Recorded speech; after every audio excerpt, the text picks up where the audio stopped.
Yeah, yeah. So, thanks for doing this. This is a guy in his room with narwhal or pear. I don't know which one you Yeah, probably like. either one. Maybe just narwhal, I guess. I'm kind of sticking Yeah, to that.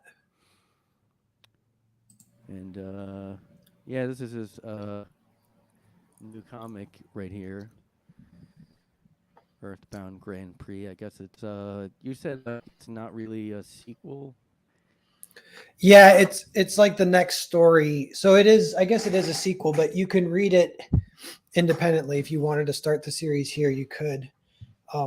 I've just been lettering it, and I'm like, yeah, there's like the moment where characters meet up again, and it has more context if you've read the past, and you're like, oh, people like these two used to be friends, they're meeting again. But that's about it. Other than that, it's like all a new story. Oh, cool. Yeah, because I backed it and I didn't get the old one because you said that. Oh, okay, cool. Yeah. Yeah. Yeah. So you're in Comicsgate. You're a card carrying member of the Nazi Party Comicsgate, and yeah, I haven't actually read your stuff yet, but I did just get this, and I mean, mainly I thought it looked really cool, like and I thought about backing your other stuff too. So Cool. Yeah, definitely to all those things. And I appreciate you backing. It's like, was it the trailer? Did the trailer help or anything? Or I don't know. uh I don't know. I think well, I heard about it like I heard about the reviews for the first one, and I did think that looked cool, but like it's one of those ones that I like didn't hear about at the time. So yeah, like I said to you before, I haven't really like I've just been starting to get some of the comics gate comics because yeah, I discovered like Comics Gate from Ethan being on like the Kurt Metzger podcast, which I guess is how Dale heard of it too. uh, but I mostly was like, wow, this is a really cool movement. Like, and the way you guys talked about, well, yeah, what he talked about, like the woke infiltrating comics, and I was getting on to like getting really anti woke myself, like at the time. So it was mostly the movement, and then I was like, I probably won't get comics because I haven't read comics since I was in like high school. But then I did eventually get some. Nice. What was the first one you got? Probably Cyberfrog or something else.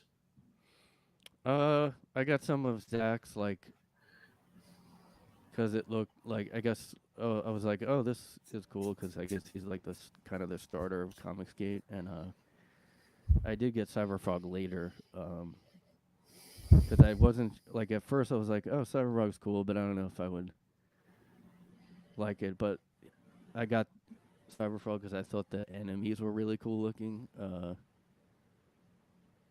The Vispiz or whatever. Yeah, Nice. and yeah, I like thought the whole Comicsgate movement is like so cool. Like, I wish that like more industries kind of did the same thing you guys are doing. Because like I kind of feel like the mainstream's kind of dying anyway. But there's really nobody that's like, we're just gonna sell right to the fans, like, and you guys have no like self censorship and all that. Yeah, that's the thing I noticed that I experienced the opposite end of even like, and even in theory, but like even in real life, in the town I live in, I'm like trying to network with other artists, and I immediately have to self censor constantly, and you have to walk on a tightrope to maybe not offend them, and you're like, well, maybe they're cool, but meanwhile, like the thing that offends them is like the littlest thing. It's not like whatever. So it's quite ridiculous. I'm like, oh, you know how refreshing it is to just like, if you feel like making a joke that's like could possibly offend someone, you can just say it and you don't even worry about it. Yeah. Yeah, I mean, I'm not, I kind of like, well, I guess I haven't really been affected as much as, Ethan and people like that have been affected by woke people, but, I was like I've been doing amateur, like, stand-up, for some years, and, like, it got into the stand-up world, too, so, some of the stuff he said about people whisper networks and all this, like, stuff like that, I could definitely relate to just in an open mic scene. Yeah, that's the worst because that makes you paranoid. And then they've already won. That got me super paranoid, the comic industry when I was trying to break in. Right before Comicsgate, I was like, are they not hiring me because I'm like a white guy? And I was like, this can't be. This can't be. And I was like, this goes against everything that I believe in. And then I like kept refusing to believe it. And I'm like, well, if I do believe it, then they can easily be like, hey, don't toot your own horn so much. You're not so special. Maybe you're just not getting in because you're not good enough. So leave us Yeah. alone. And I'm like, okay, whatever. Yeah. But yeah, and even like in theory, like, so the other industries like animation and video games are kind of two big ones. Even filmmaking, they got the strikes going on. You're like, I know maybe they have their own little like really small networks where they can talk openly and freely. And there's a few, like I listened to Tarantino's podcast with Roger Avery, and they'll say kind of whatever they want. They don't have to censor themselves. And you can tell that they kind of, well, for one, they don't like modern movies. That alone, if you're like up and comer saying that, that's enough to get you like canceled or get the whisper networks working against you kind of thing. Yeah. So yeah. Yeah. When was that you were submitting comics or whatever? Yeah, it was a while ago now. It was like 2015, 2016. Oh. I would have been like 20, 28, 29. That was kind of the era because I was drawing all through my 20s, writing all through my 20s. Right around the time I was 27, 28, I kind of thought to myself, like, all right, I think I'm good enough to at least get like an entry job in comics now. And it still wasn't happening. And then like when I was 30, I did get one, and I had one kind of like it was a real job. It was on not for Marvel or DC. It was for a company called Dead Reckoning. They specialize in kind of niche publishing, but it's for for like military based books. And it was a medic who had came back from Afghanistan. He had a big memoir, and a journalist was helping him turn it into a graphic novel. And that he's seen. Are you still there? Or? Guy in his room. I can possibly just continue the story, but I kind of want to wait until if a guy in his room gets back. I think his internet might have cut out. Oh, there you are. Yo. Sorry, I hit back by accident on my browser. Oh, nice. That's funny. You want me to continue that tale of that first job real quick? Oh, yeah. Okay, yeah. So it was just that I had met the journalist at Tacoma Comic Con called like Jet City Comic Con, which years later would kick me out because I wouldn't get vaccinated. Like, so whatever. Oh. Just the Northwest is crazy. But so I was tabling with the dude who just let me sit at extra at his table. So I was actually like behind a table, which helped a lot, showing some art. And the journalist saw it, took my card. He emailed me 2 weeks later because they did have an artist lined up, but that guy had to back out. So they were going to lose the book deal unless they could replace him really fast. So they were scrambling, and they're like, can you draw 120 pages in a year and color and letter? And I was like, yes, but I had never done that. And I did kind of scramble and figure it out. But that year working on that book kind of developed my style as it is today. It's that kind of fast digital style. A lot of that came from the circumstances of getting that job. And that working with them was a good experience, and they're cool. Although a little side note is that they I think not the medic, I'm pretty sure, but the journalist and his boss is a guy named David Axe. They are super. David Axe especially is super SJW, and he would later on get really into the side gig of being a journalist to scaremonger with COVID and to try and get people to take the jab.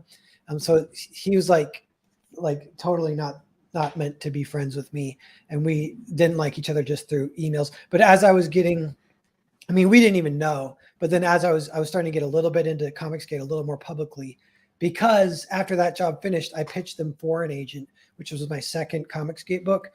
And they sent me back and they said, hey, everyone here at the office loves it and we think it's really cool, but we're going to pass. And again, that's kind of like my paranoia coming up. I'm like, okay, so if you're not going to like kind of renew my contract, I'm not really getting fired, but the job's over and I had to get a job back at the Fred Meyer Deli after that. So then I'm slinging meat again. And I was like, okay, well, I got nothing to lose. I'm joining Comicsgate because I had been lurking, and this is kind of still real early Comicsgate, but I'd been lurking, but I hadn't jumped in publicly because I was a little bit worried about like, oh, will I hire, blah, blah, blah. So as soon as I start doing that, I'm drawing fan art of Cyberfrog and stuff like that. Then the journalist calls me and he's like, hey, I can't help but notice that you've been hanging around with Comicsgate. I just want you to know that they're like a hate group and you probably shouldn't be doing that. And I was like, oh, okay. Well, they seem fine to me. I don't know what to tell you. And he's like, okay, you do what you got to do kind of thing. And then he hung up and I never talked to him again in my life. I never talked to any of them again. And that was the end of that. But then Comicsgate was rolling. And then Ethan kind of swooped me up pretty quickly after that because I drew this Cyberfrog fan art. And I had Earthbound going, which Earthbound had a crowdfunding a year before for the initial floppy of part 1. And it had almost failed, like, because that was pre-Comicsgate. So it had raised like $1,700 total, and I had fulfilled it. And I'd sold it to some early Comicsgate people. I actually got retweeted by, what's his name? Captain, who was like the other guy besides your boy Zach in the very beginning. It was Captain somebody, if anyone knows. I don't know. And he's like a nice enough guy, but he got real kind of jealous of your boy Zach and Ethan once because he was first. That's like a weird classic kind of business thing of being first is a huge advantage, but it's not as much as you'd think because still someone will come along who's better. It's like you got to be the first and the best, and then you're going to be. That's kind of like what Ethan, he really hit and your boy Zach kind of hit the nail on the head or whatever, hit the zeitgeist, and this other guy hadn't. But he had tweeted out at the time, he's like, hey, this guy's like us, he doesn't like modern comics either, and he has his own comic, we should support him. And so, but him doing that got me like 1 or 0 sales. So that just goes to show you at the time it just wasn't there, the networking infrastructure to support indie artists, to kind of like that retweets, and even on Twitter, that you could like become a little mini entrepreneur with your own book. It wasn't really there yet. But a year later it was. So. Yeah. Yeah, that's good. By the way, this is my friend. Do you remember, what's that one Marvel guy that his wife divorced him, but he used to, he called Ethan, remember, and he got all flustered. Yeah, Donnie Cates. Yeah. He said that was one of his tweets. Let's do this, Italy, and he would. yeah, because one of the people were laughing about, like there was an Italian artist who his wife seemed to be responding to more than him. I don't know in the lore if he actually got divorced. Maybe but I don't know the full story. Now I want to look into it. Like, how did that end up? But yeah, I forgot to check his Twitter to see, but I thought Ethan said like, yeah, one like New Year's, like recently, was like, well, lost everything this year. Just thinking about like a really depressing tweet like that or something. Oh wow! But I showed my friend who doesn't even know Comicsgate, but it was just so funny because he just would always respond to his haters or whatever, and he'd be like, I gotta go. I'm making my wife coffee. Yeah. Like yeah. That is funny. I know it's weird when you're kind of cucked out like that. There's a ceiling on even how good your stories can be. Like Donny Cates, he's actually like not a bad writer. And like your boy Zach puts it best. He says like he's actually not really bad at all, and he does have talent. But if you put him in the '80s with all the actual good writers, he would kind of be at the bottom pretty much. And then today he's like one of the only writers because he's surrounded by diversity hires who you can barely even count them writers. So he's actually a little bit higher up in Marvel. Yeah. But it's still like there's nothing you can do if you're kind of like whole outlook on life is a little like skewed and weird and wonky. You can't even like use that as a jumping off point as a worldview to be able to tell like realistic stories or whatever with Oh, I like know. relatable human emotion, stuff like that. Yeah, one other like old school story about Earthbound is again before Comicsgate. So Earthbound had the crowd fund. So I'd finished the first floppy. I put it up for free on Facebook.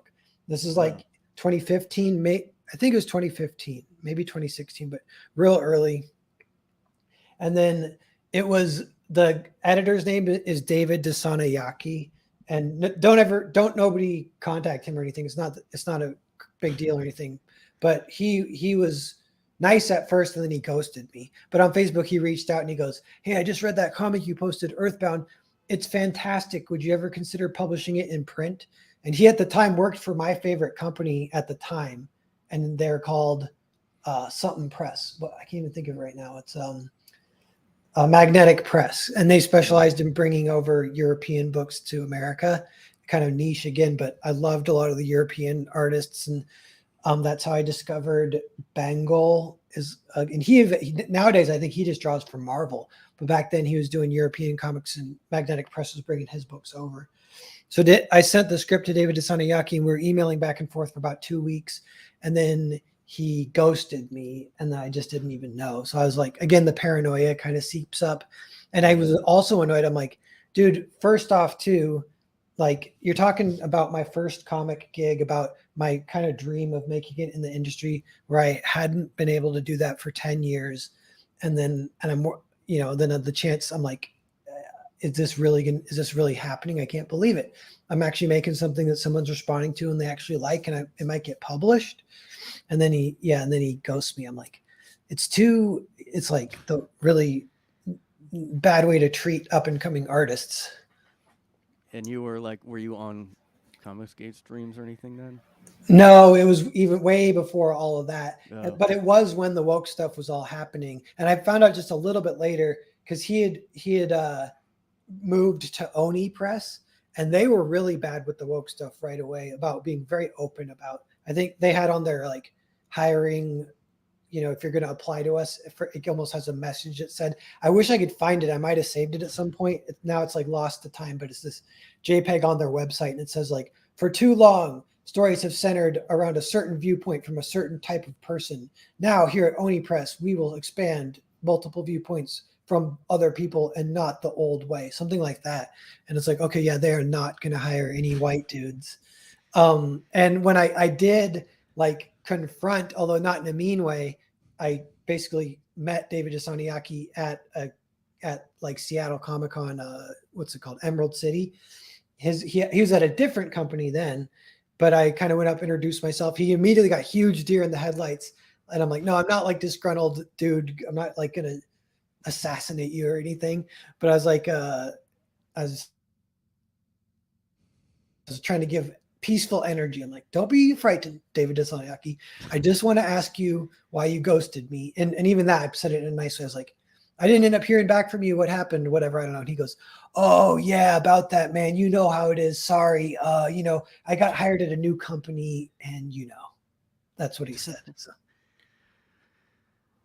Oh yeah, 2016 is when everything got. I just felt like the environment got uncomfortable. Yeah, you Everywhere. could feel it in the air, and it was like multiple close friends. I lost a handful, and you realize they're not super close when you look back on it. You're like, oh, okay, who cares? Yeah. But it's like, damn, like relationships getting destroyed just from that. And 2020 was bad, but not as bad. And I'm wondering how 2024 will go. I kind of hope people are just getting more and more desensitized, but you never know. Yeah. Ugh. Yeah, no. Well, 2020 also was just like COVID and Yeah, that was its own thing that was similar where relationships are destroyed over that shit. yeah. I mean, yeah, I had another guest on that he lost friends too. He lost one just because he said he wasn't voting in 2016. Not even that he was voting for Trump. Just Yeah. Yeah. It's kind of it's kind of sad, kind of crazy. You worry a little bit about those people.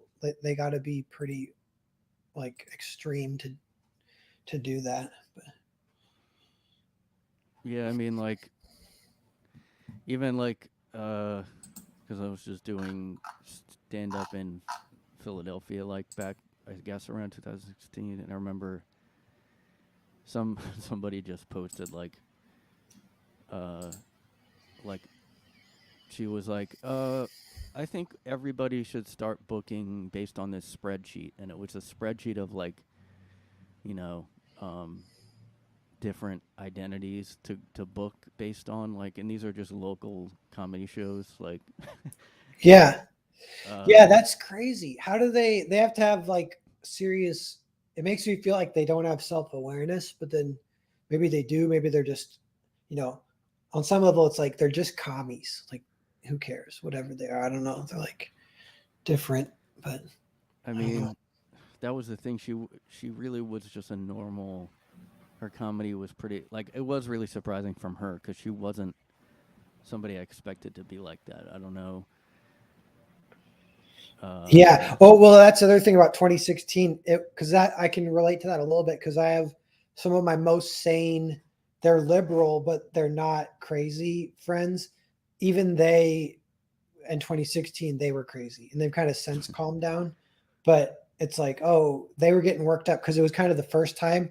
And so a lot of people misidentified it. They kind of just fell for all the bullshit. They're like, oh, it is, Trump is a Nazi and it will be like crazy if he wins. And you're like, it will not. You need to Yeah. stop getting brainwashed or whatever. Yeah. Yeah, you know what I miss a little bit is the good economy.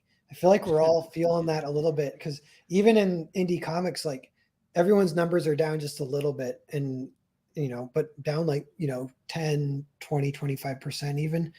And I'm like, that's like what inflation is. It's like Yeah. so Yeah. I mean, yeah, I heard you say that the other day. Like, I was thinking like how annoying it is to, if you go Biden's economy, people go, "Oh, he's a Trumper." And yeah. I don't think it ever used to be like that with any other like Clinton. You could do that with, like, Bill Clinton when he was in office, and nobody would be like, "Oh, you're a right wing Nazi." Like it was just like you criticize a president. But Yeah. now it's like, now that I guess they just ignore stuff, or I guess they've just been lying. They go, "Oh, inflation is down," even though it's not. Yeah. Yeah. Yeah, like yeah, or if you tell them like, if you don't like this economy, you can just vote for the other guy, and they're like, I'm never going to do that. I'd rather go hungry. Yeah, like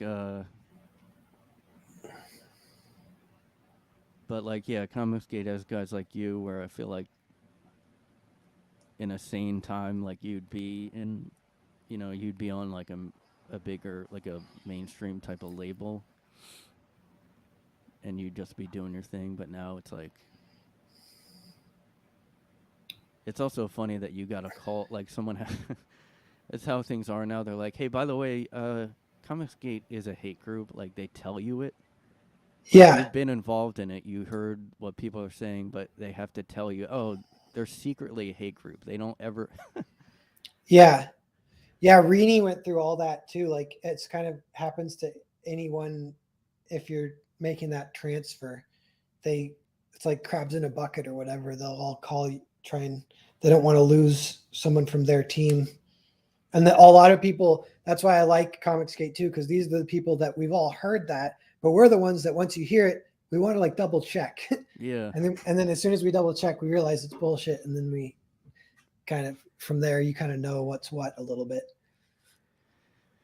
Yeah, that's like something I used to hear years ago, like, oh, Jordan Peterson's a Nazi. And I asked someone, what? What do you mean, why?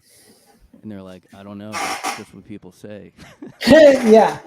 Yeah. He was ahead of his time with the gender thing. You know, Yeah. what's a little funny about that too is like people were laughing about it in 2016. Like some of the, see, people tell a joke, they'd be like, you know, like there's all these huge issues. And what we're actually just arguing about is what gender goes into what bathroom. I can't believe it. Like something like that.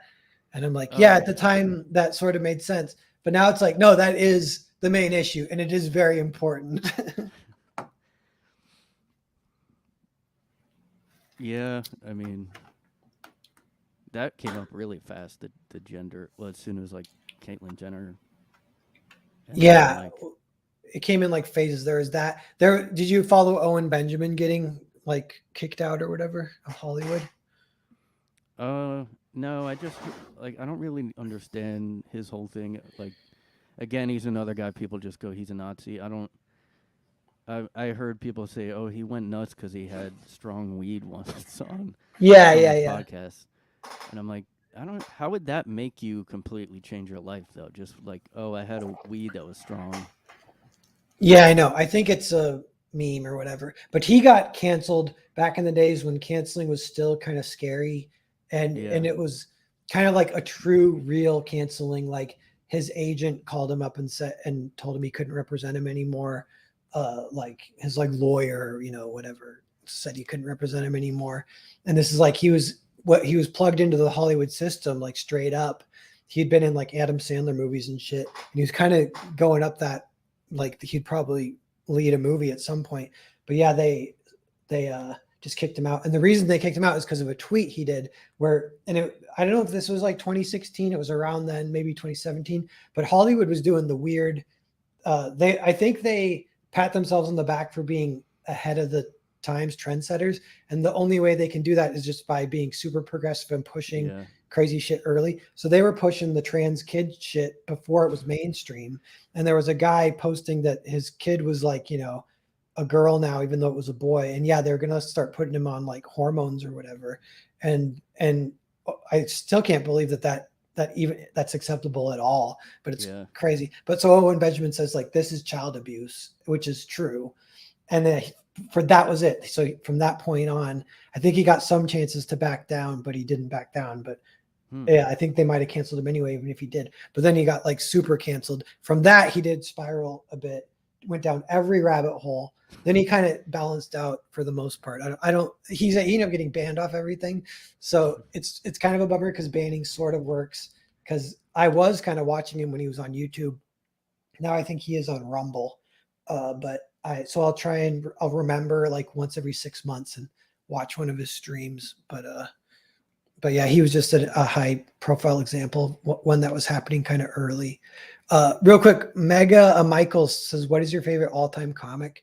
It's a good question. You know, one thing is like, I've been getting more and more into just indie comics, and those are like my all-time favorites now. I like them more than mainstream, like just straight up.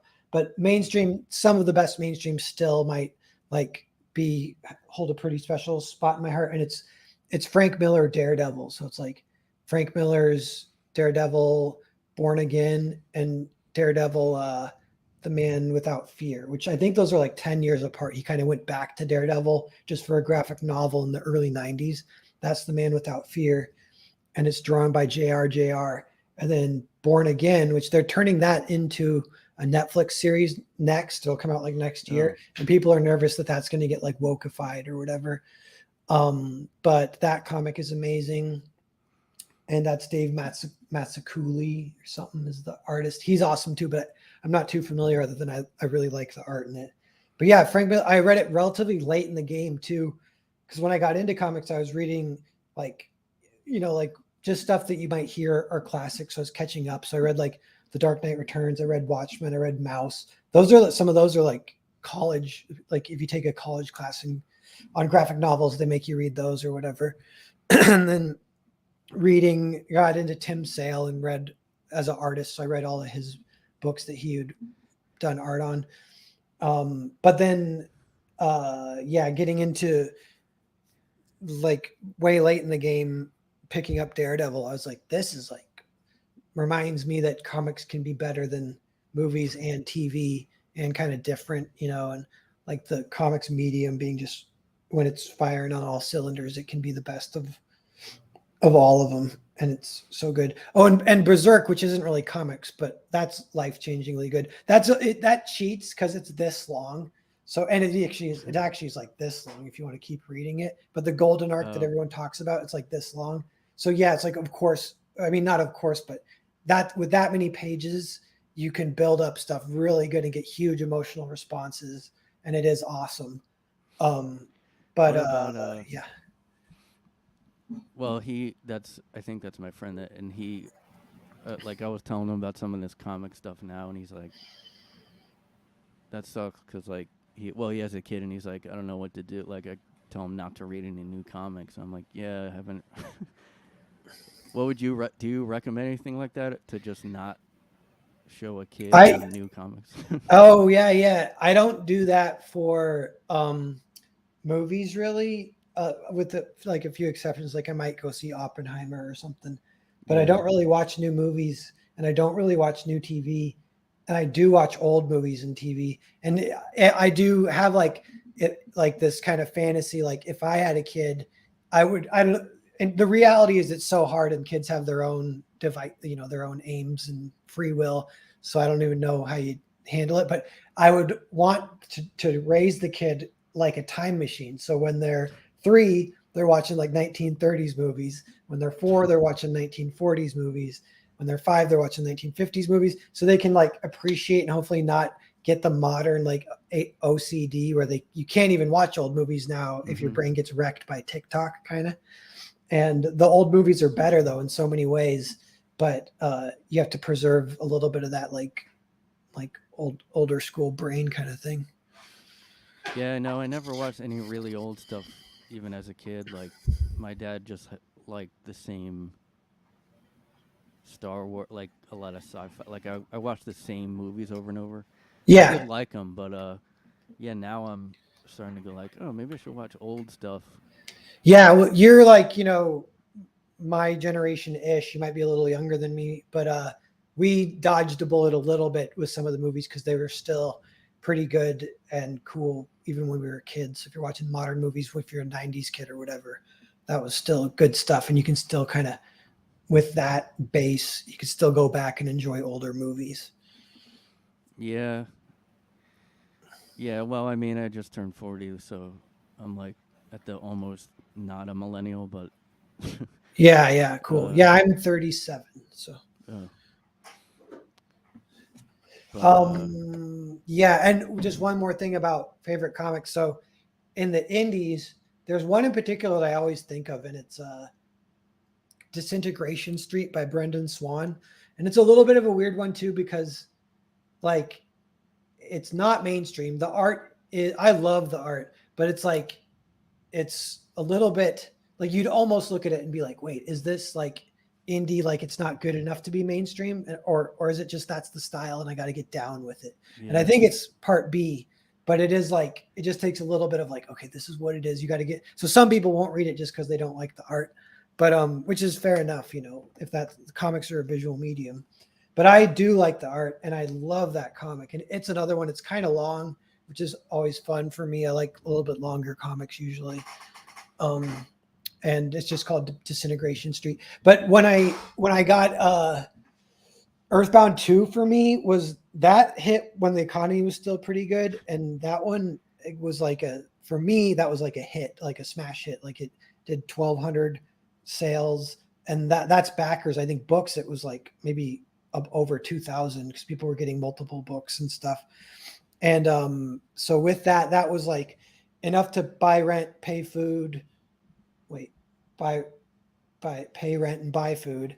But then I had like a fair amount, pay taxes, and I had like a little nest egg after that. So I started investing back into comics, and of that, yeah. So, and so one of the people I've hit up is Brendan. So I'm trying to collaborate with him. We might have a collaboration coming out sooner or later.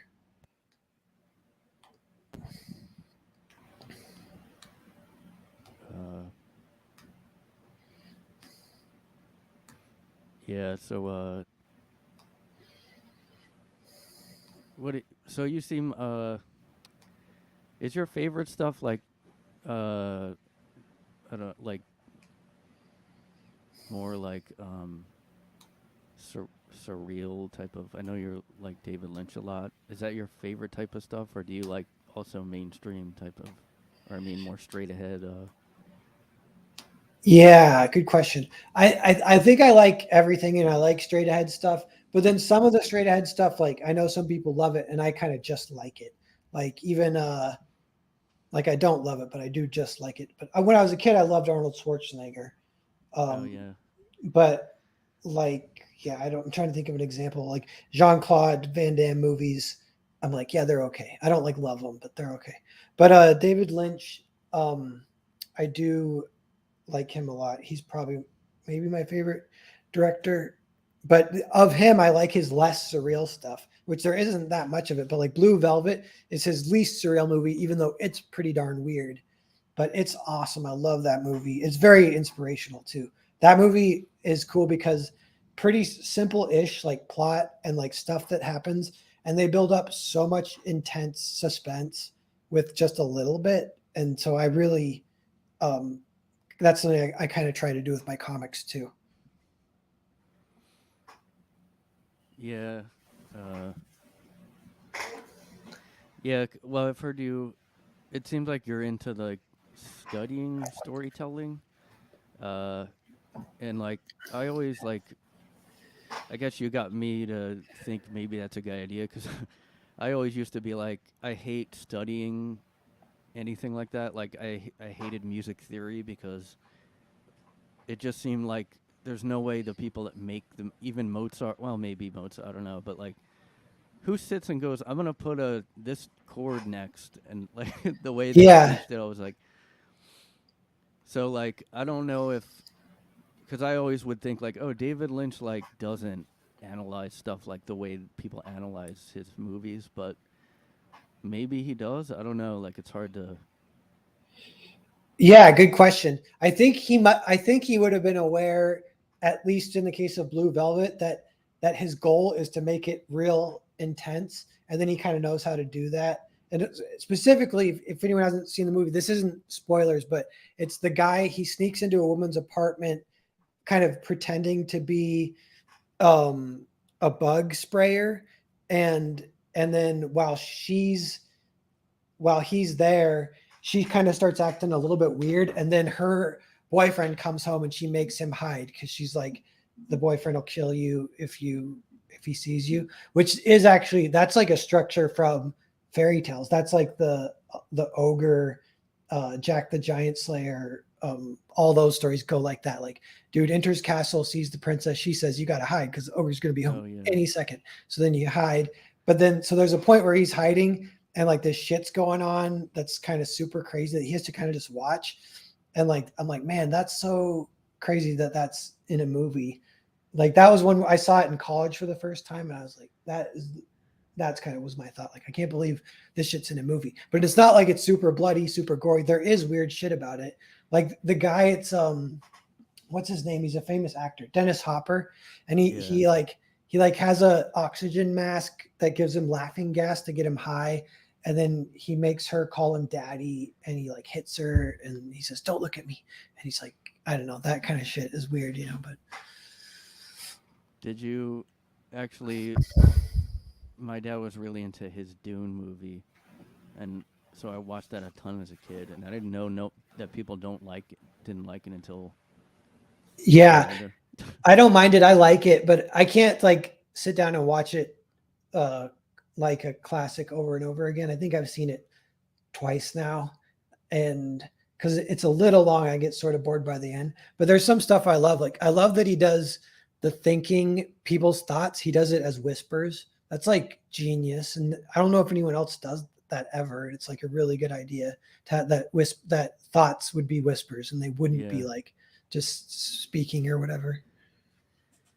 Yeah, I found like an extended, people added and remastered his extra scenes and on YouTube, and it's like a lot better because yeah, it just flows better and everything. But I kind of I do really like the weirdness of his one because the newer one they just don't have like they didn't make the Harkonnens as weird, all those like cool. I would like I don't know. Yeah, no, I agree. Yeah, it has like puppets and stuff. The David Lynch one, I'm like that's awesome. And yeah, the new one I was not the biggest fan of, but I'd still give it a chance. I like that director, and things about it are cool. But it's like we'll see where it goes, I guess. Yeah, and I think you said before something like you're more into movies than shows, Yeah, and yep, I was like, yeah, that's a good point. Like for a while, I almost was starting to think shows are better because they're more like you can tell more like more story, I guess, or like whatever. But a lot of the parts of shows, yeah, I'm like, all right, this part of, but yeah. It's like, what do they do with that extra time? Usually, they like waste it. And if you watch a yeah, good movie, it can be so perfect and fun. And it for studying storytelling, it's probably better to study movies. And you might see with shows too, like it'll be the one episode that everyone talks about, and sure enough, it's like insane, kind of on a mission to handle some shit. And that will be like what people like about it. Like the original Star Trek was like that too. Like some of the best episodes, you're like, oh, they knew they had something on this episode, and yeah, and but yeah. yeah. Are you more into like telling a story than the like drawing part? A little bit. I do like drawing a lot, and I kind of got into that before I was into writing.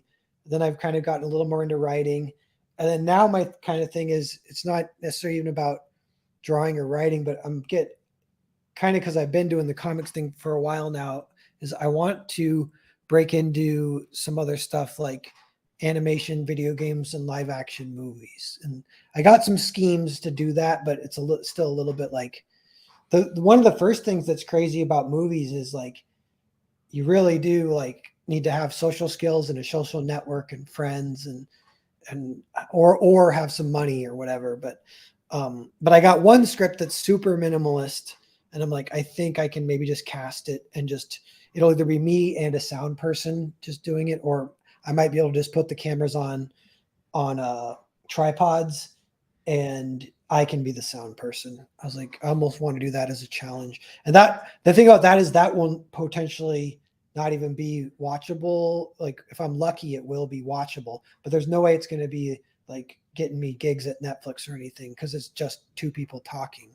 But it was actually fun to write. It's like kind of like writing a play or whatever. You got to keep things moving and keep things within, even though it's just two people talking, it has to be still a little something going on. Yeah, you like got into animation and stuff, and that trailer. I mean, to me, 'cause you do cartoons, and it's like so much work. I mean, well, I don't know. It looked harder to do the 3D animation, but have you ever Yeah. done like 2D before, or did you just randomly get into it? Oh, yeah. I kind of got in trying to learn 3D as I go, sort of through the comic thing too, because I'll build environments in 3D and use those in the comic. And I did that for the Foreign Agent comic. I did that for this comic Grand Prix. And I do like that workflow because it makes you like more like a filmmaker within the comic. You're like in the 3D program, picking your camera angles. I was learning about lenses, even though it's 3D, all that stuff still applies. Um, and like lenses are crazy because it's actually perspective is what lenses are. And in high school, I realized they don't even teach you like perspective really. They go like put a dot on the horizon line and draw lines to it. But like you can do that and it will look terrible. There's stuff you have to do outside of that, and then it will make it look good. But and that all has to do with the quote unquote angle of the lens. It took me forever to figure that out. But yeah, so learning 3D, and then 2D, I'm kind of messing with that. It'd be nice to do both one day. I don't know. I kind of lean towards 3D because I like the workflow. I like that it goes a little bit faster. Did you do that for your background? Because some of those backgrounds look. Yeah, for Earthbound 1, it's almost all drawn 2D, even the backgrounds. For Earthbound Grand Prix, there are a couple pages that have 3D background, which was like a really early test. And I noticed too, like people either didn't notice or they said they liked those pages the most. So it's like, okay, that's kind of interesting. And that was before, because sometimes there'll be a little reaction against it too, because for one, the characters and the background will stand off from each other. So it'll be like a collage. Like 2D animation is like that. Usually you have the background painted and the characters are cell animations, so they look different. And it's this collage feel, and they stand out deliberately in it. I personally like it a lot, but some people, they might not like that, or just the fact it's like more digital or whatever. We lost him.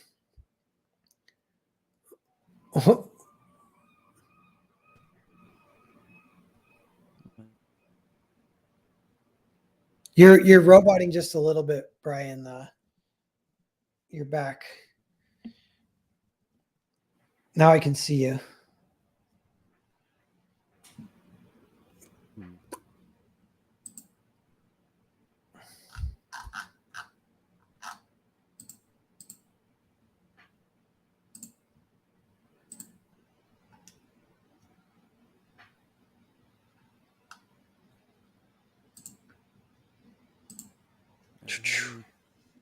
Oh, I think I can hear you now.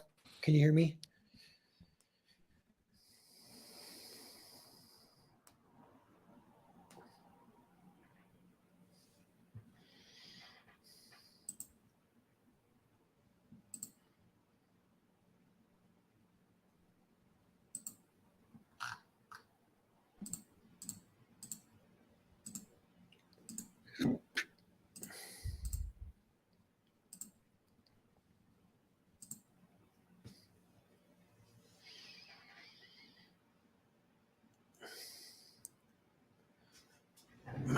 I'm gonna take my coat off.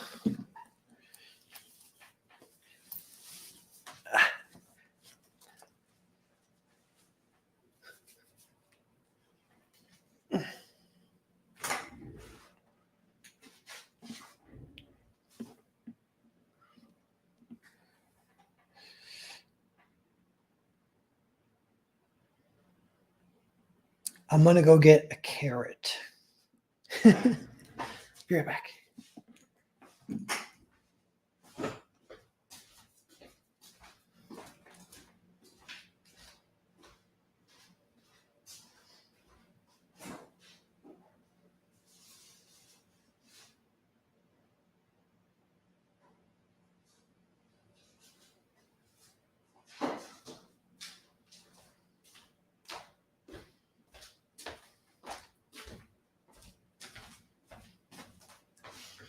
Oh, what's up, everyone?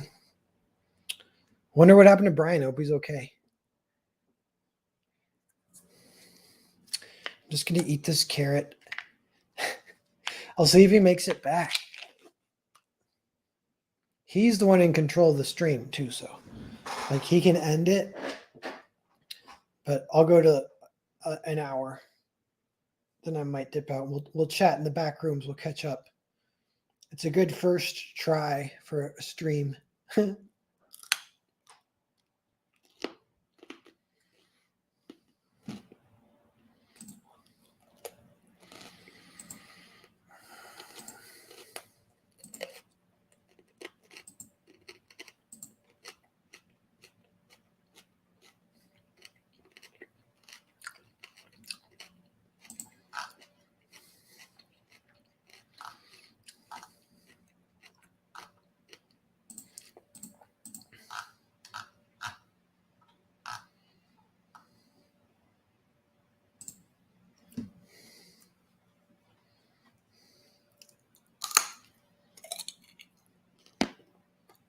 Is anyone watching right now?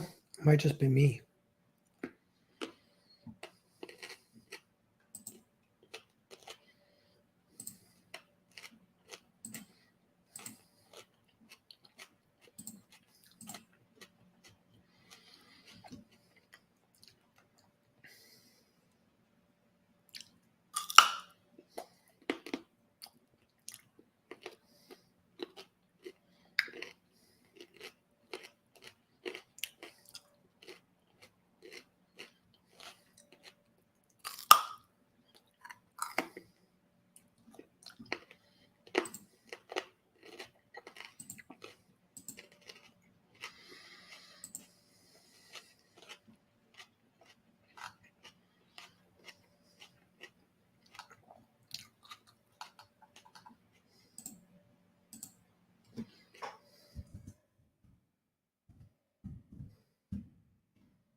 Just me eating a carrot on somebody else's live stream.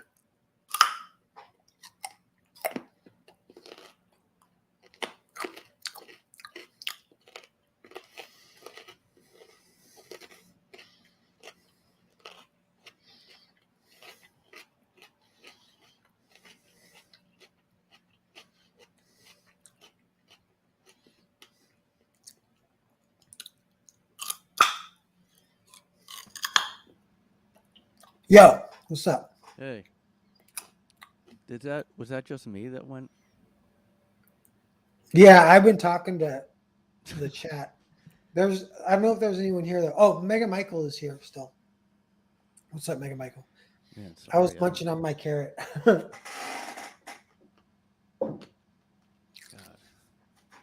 Sorry, it was a pain. I thought the StreamYard was down, and then I thought YouTube was down. Yeah, like an internet thing or something. It happens to me too a little bit. It's like kind of annoying. Yeah, I was just about to try to do a mobile hotspot. That probably would have been worse.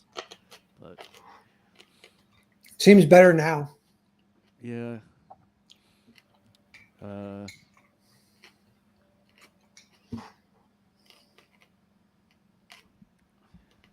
second.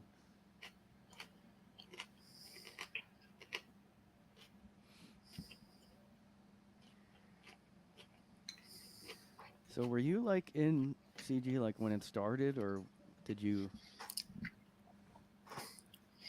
Yeah, I was there at the beginning. I think because even before before Ethan, it was your boy Zach, and Ethan was watching your boy Zach. We were all just watching him, and Oh yeah. his channel was exploding. Then Ethan got like kind of like fired or whatever, and then he launched Cyberfrog. But that whole period, it wasn't that fast. That whole period was like 2 years. But it was like a year of your boy Zach exploding. Ethan is getting run out of the industry. Ethan started his YouTube channel, started talking Star Wars for a year to get his subscribers really high. And he got eventually higher than your boy Zach from talking about Star Wars. And the Fandom Menace, that was kind of that thing. Then he launched Cyberfrog, and it did amazingly well. And I think it kind of broke all the records. It did better than, because Jawbreakers did really good too. But that was the first. Your boy Zach, Malin, and Brett R. Smith, the colorist, they launched Jawbreakers and then Cyberfrog. But I don't know the timing if they were just a few months apart or if they're a year apart. I kind of forget.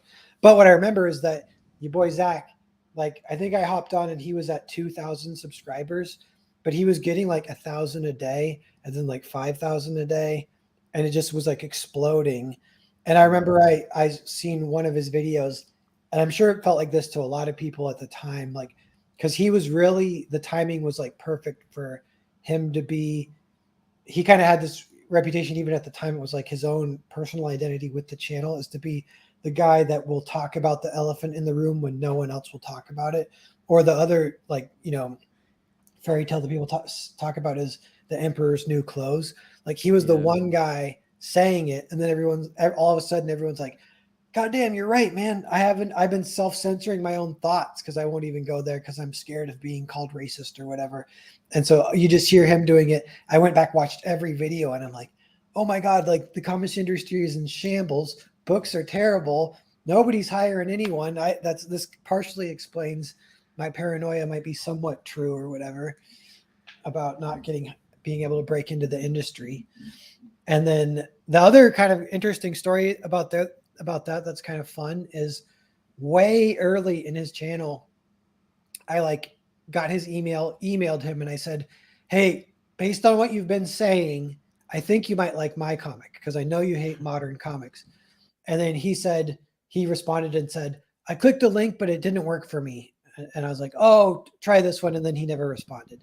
And so I was like, okay, that's fine. Like, it's not like that I was hanging. That was my one chance. I didn't really care. And so then I just keep watching his channel. He doesn't know who I am, nobody. But then he saw some of my art on Twitter, and then he said, I find this art style compelling. And my art at the time, even now, is like this a little bit, but it was kind of splitting people to the point where it would actually get like haters. People would be like, I hate this art. And then that would get other people defending it. They're like, what are you talking about? It's amazing. And I was like, hey, this all benefits me. People talking about it. I'm okay with that. But he was one of the guys who liked my art. So then I reached out again. And we were just talking about a little bit about that. And I was like, I'll work with you if you ever want to work on something. And he's like, yeah, maybe. What's your page rate and blah, blah, blah. And I was like,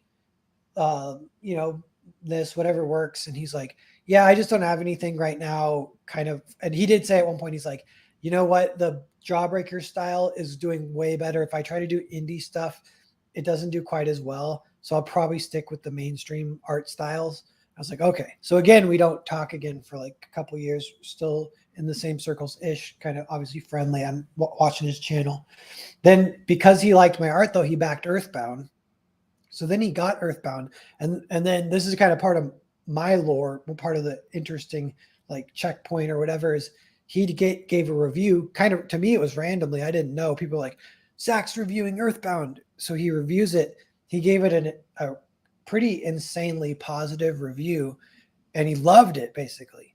And I was like, dude, I tried to share this book with you way back in the day. But what's funny is if he just like human psychology and Zach like this maybe more than other people, like he kind of likes that feeling of if you discover it yourself, that's like a bonus, Yeah. So like if he would have actually just read it at the time when I emailed it to him, he probably would have been like, oh yeah, it's pretty good. And like moved on. But because he kind of was the one who made the decision to back it, it's like Inception, it was his idea. He decided to back it. He decided to read it. To him, it felt like a discovery. And he's like, shit, this is like the best crowdfunded book I've read so far. And so then because he said that on his channel at its peak almost, my book sold out overnight. And I literally quit the Fred Meyer Deli the next day. So then from then on, I was like a professional comics guy. So then I kind of had made it in the industry after that point. But what's funny is like, if you're like giving advice to younger artists or whatever, it's like, for me, it is just the way it works. But the 2 times that my career has really leveled up, it's been from a bigger person helping me out. And so knowing that, it's like, but you can't go around needy and like clingy and bugging bigger people all the time. You just can't. But you got to know and hope that does happen. Make it a possibility for that to happen. And it's funny because in kind of both cases too, I wasn't being needy or clingy. Like one is I drew fan art of Ethan and he happened to find it. Someone else gave it to him. So then he had me on the show. Like if I had been like, Ethan, here's some fan art. Can I please come on your show? He'd be like, I don't know about that. Let me think about it. Yeah. But, didn't the Preston guy do that? Kept sending him comics over and over again. Yeah. Just, you can't be needy and you gotta be, they call it abundance versus scarcity. You gotta like have faith that, like I'm doing my own thing and it's going to work for me. If these people can help me, all the better. And it's got to be their choice and they want to help me for their own reasons. It could be beneficial to us both. Bancroft is like that. Like he's very open about like no deals. Like look, we're both helping each other because we both like it. We both want to do it. No quid pro quo, because that's when it gets sketchy about expectations and if they're met or not, and then sore feelings and stuff like that. So it's kind of definitely a good like rule of thumb to get started. But yeah, I guess I got kind of lucky in that way. So then I email your boy Zach again at like the 3rd time we've interacted. And I was like, because he said he loved my book. I was like, well, we talked years ago about maybe working together. I'd still be down if you ever wanted to. And then he's like, absolutely, we got to do it. So then from then that was Narzak kind of started from that. And then we actually did start putting books out. Yeah, that's great. Like, like when, I'm not a professional comedian, but like in the amateur whatever scene, like in Philly, they would always, a lot of guys would be like, hey, don't ever ask to be on a show. Don't ever ask anything. And I'm like, I just don't really think never, like you shouldn't, I don't know.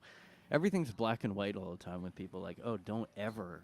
I'm like, I don't think anything should be like that, like a hard rule but like with the comedy stuff, it was quid pro quo. Everything was like, all right, you book me, or all right, like if you say you have a show and then you book someone, then they'll book you. That's basically how it worked. So Yeah. I mean, and streams are a little bit like that of like just hopping on each other's streams, just basic networking. Shoot, I was gonna say one thing about that, what kind of what you're talking about that it reminded me of, but I kind of forgot. If I think of it, I'll tell you. But uh, yeah, because like well, yeah, once I heard a guy, this one comic was like, yeah, do you think like I don't know, he named a famous comedian. He was like, you think he never asks anything? Like no one ever asks anything. It's just like, yeah, I'm just gonna wait. And yeah, nobody yeah, knows yeah. it's me. No, yeah. It's almost like sabotage. That advice is like competitive sabotage. But Oh, yeah, that's true. Yeah. you know, one thing is this is what I was gonna say. I volunteered at a when I lived in Seattle at like a sort of like a boys and girls kind of club thing, and I'd help with some of the art aspects with kids, you know. And I noticed I only did like a couple events, but they're both pretty fun and working with kids, drawing with them and stuff.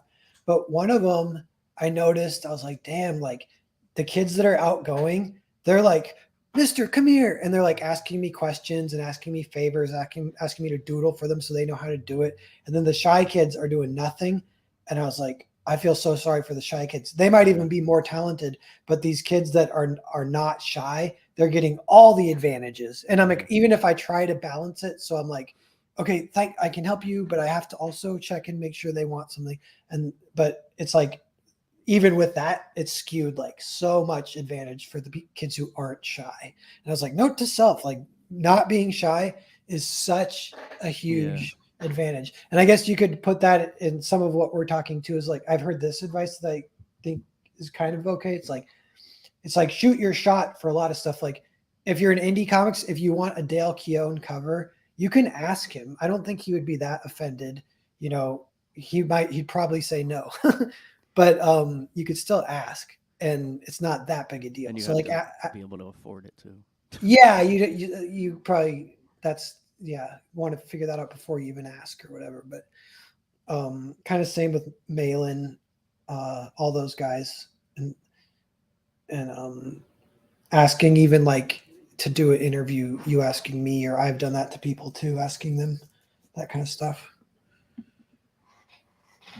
Yeah, I mean, I'm not outgoing network type of guy either, but the way you got noticed would be like like my ideal would be that what you described, Zach, noticing you just reached out once, like you didn't, you know. Yeah, like of their own free accord, people passing it on.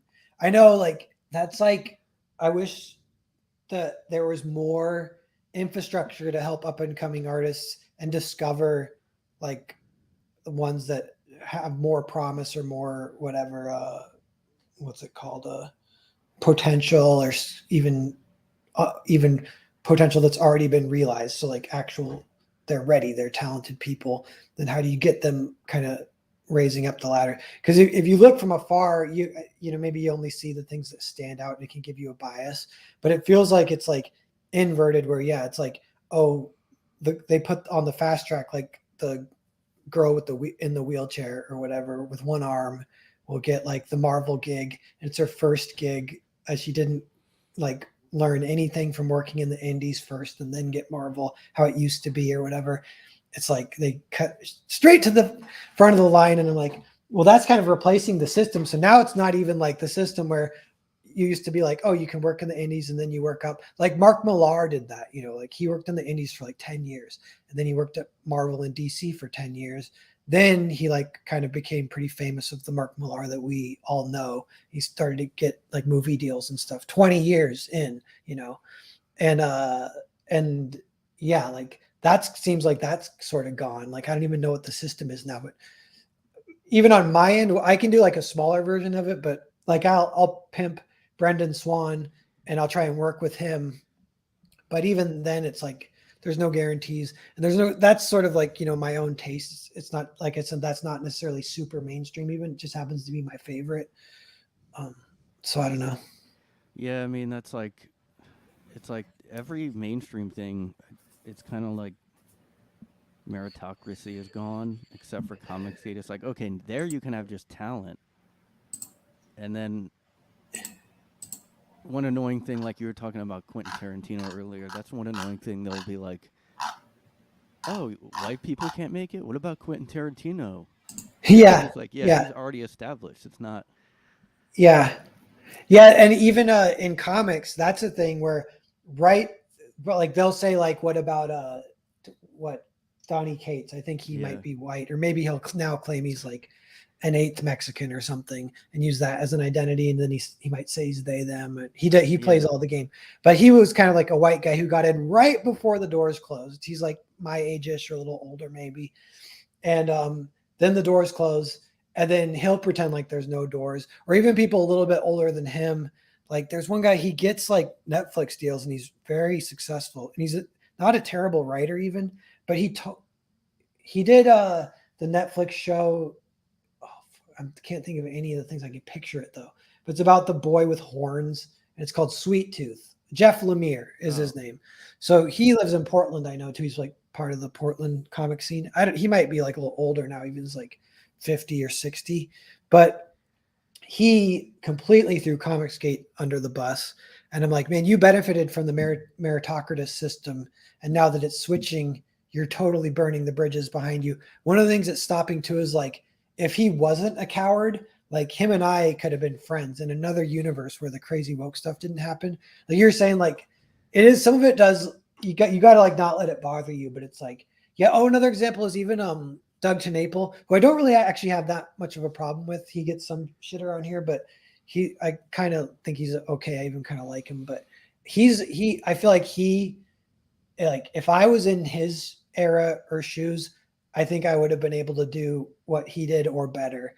And but like the times have changed so much harder that it's like struggle to even make a dent or reach yeah. a bigger audience or whatever. Plus, he's And so Christian too. It's like 2 strikes, 3 strikes. yeah. And like that wasn't a super negative thing when he in the 90s. And then Yeah, now all of a sudden it did become it. And it hurt him too. But it's like, oh, he was in that, just basically in that system where you can be a good artist, you can just get a job and be creative and good at your job and all of a sudden you're running a game or whatever, making a game, and then the game's famous. And but yeah, at the same time, it's like a curse, but it's like there are ways where it's like a blessing. Like the way, because the past's been a little bit harder, I do think that's like you get an extra chip on your shoulder, and that totally helps for art and motivation and creation. And I don't know, I don't know if this is true, but I hope, I mean, like Frank, like some of these artists, they kind of get comfortable, and then their shit isn't quite as good.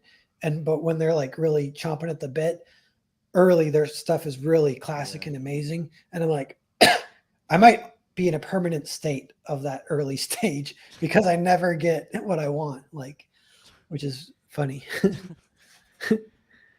Yeah, that always that happens with bands too. It's like, oh, we're going back to our roots now, with meaning they just they make it better like they used to. Like Yeah, that's funny. what about, is Frank Miller still alive, or is he? Yeah, he people, you might put him in that boat too, where he did stuff that pretty much is the best ever, and he could be easily considered the best ever. I think I do consider that. And then nowadays he's kind of a shadow of his former self, because he's old and tired for part of it, as part of the reason. But you're like, whatever other reasons there might be, like maybe he has a little bit of that complacency from kind of being so successful kind of early. There's a little bit of that, a little bit of health issues, a little bit of maybe him. Yeah, like I think he might be a little bit aware of the industry and how it works, and be kind of tired of that and stuff like that. So Yeah, I just worry, like some of those like accomplished people, they become like Stephen King and go real left all of a sudden. And it's like, you used to be like a open mind, like a smart. yeah, Used to I be. know. Like, what happened with Stephen King? It is like the IQ goes down or something. Like Stephen King is, I'm like, dude, you sound dumb to me. Like, how do Yeah, you even how does this even work? I mean, he's rich. He has no reason to, unless he's paid by it. I don't get it because it's so dumb. Yeah, it's so dumbed down. It's like, also like even music I like. I just saw the band Cake, which I liked when I was young too.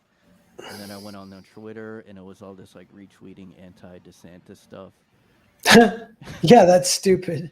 But then I saw him, and he didn't make any political comments, and I was really glad Yeah, because I was really where I was gonna walk out if he did something really annoying. yeah, Yeah, I don't get it because I thought like I guess I used to think, oh, if you're a creative guy, you're probably critically thinking all the time. You're like I don't know. I just don't get how that happens. I guess, but yeah. I'm still a little confused by that myself. That yeah, with Howard one of Stern the too. things I do think like I like, and I don't know if this is true, but I think after Stephen King's brain broke or whatever from like maybe it's 2016 that did it, whatever it was. He actually can't write good after that point. And before he could write good, and he was a little bit of a critical thinker. And but there's a point where like, yeah, you stop critical thinking, you're not going to write anything that good after that point. But the weird one would be like someone who's like legit, like absolute idiot, and then they are still making amazing art. I don't know. There might be examples of that. I don't know, but Yeah, I didn't David Lynch once say something like that was a good speech Trump did or something. yeah. People shut him down Yeah. immediately.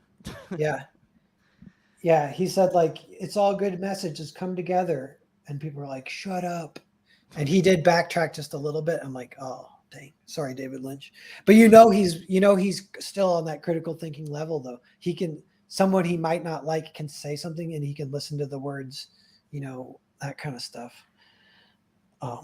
A lot of those people like you can tell who's like a little based. Being based is like what I think is important. I think of it as being short for reality based. So like Yeah. Tarantino, David Lynch, a lot of these older guys still got it, didn't lose it. I mean, Um, I just never would have predicted Bill Maher is the voice, like more of a voice of reason than Stephen King, Howard Stern, especially, you know. yeah. Howard Stern's brain broke. It's kind of weird. It's kind of like a little bit sad, or I don't know. Yeah, the Stephen King one does kind of vex me because I'm like, what, what, And like, did he get cloned and replaced or what? yeah, no, he did get in a car accident at some point. I don't know if that's. Oh yeah. I read his And book also, called On Writing, and he talked about that. He got hit by a car or whatever and almost died, but I don't know. yeah, and some people like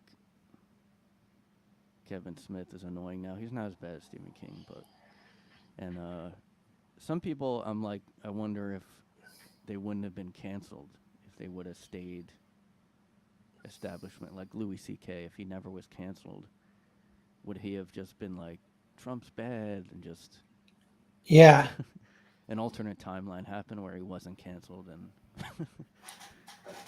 yeah. You hope he wouldn't be, but you're like worried, or old comedians that weren't around today, like the one that people. I'm like oh, but it's the one everyone loves. Uh, if you name old comedians, can you you might know 100, so you won't know which one to name. But he's George like, Carlin. yeah, Carlin, Oh, yeah. So Carlin's the one where his clips are always floating around even now, yeah. and I'm just like, yeah, if he was around, he would have been like, get your vaccine, everyone. Oh, Yeah, I know. God, everybody uses him on both sides, and same with the book 1984. The left uses it pretending that Trump is somehow yeah, Orwellian. uh, I know. After 2016, they said that 1984 book sales skyrocketed, and I was like, that's so weird. And my friends too, who are the dumb liberal friends or whatever, they were emailing me. They're like, it's 1984, it's happening. You should read it. I just bought it and reread it. I was like, that's so weird that you could go through a whole process of reading a book with that like confirmation bias because yeah, it's literally the opposite. It's like the left is the authoritarian people. yeah. What? God. I mean, Yeah, because everyone's so afraid to express their hatred of the right. Yeah, That's yeah. everything. Yeah. Like you get in trouble if you say that. No, it's like the most common boring thing, really. Yeah. I got to go pretty soon. I can keep chatting Oh a yeah, bit, but just letting you know. yeah. Thanks for keeping it going while I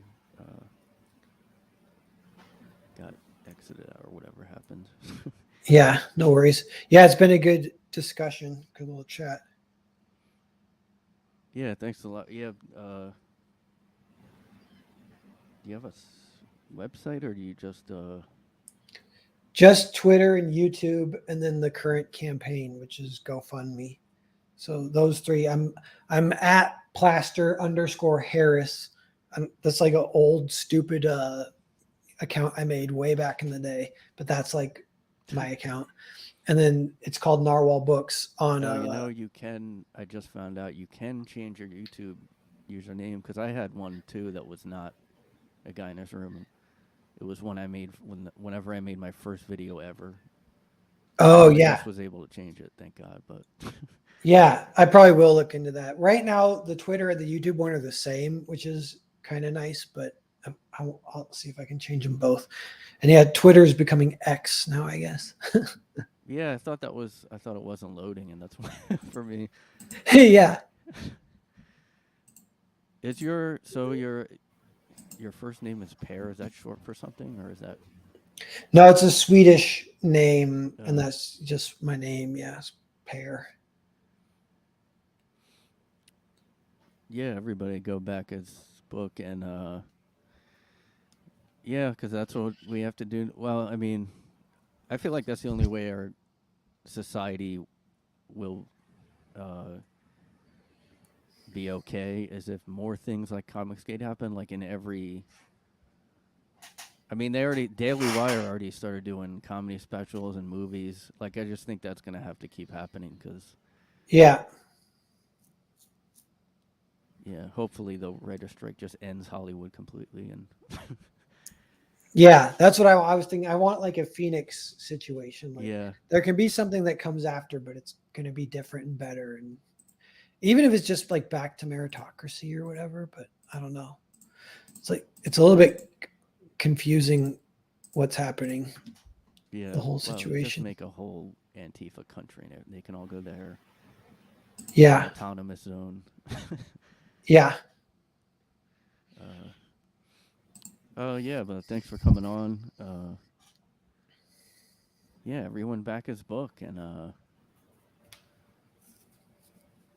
yeah, check out his YouTube channel and everything else and yeah. Um, yeah, thanks for coming on and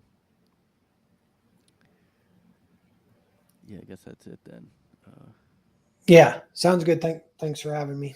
Yeah, thanks. I'll see you on streams and stuff. Yeah. Yeah. We can do it again sometime too. Chat whenever. Oh yeah. Are you going to end the live stream and then, or should I just click out and go? Or do you know, what do you, because this is your first live stream.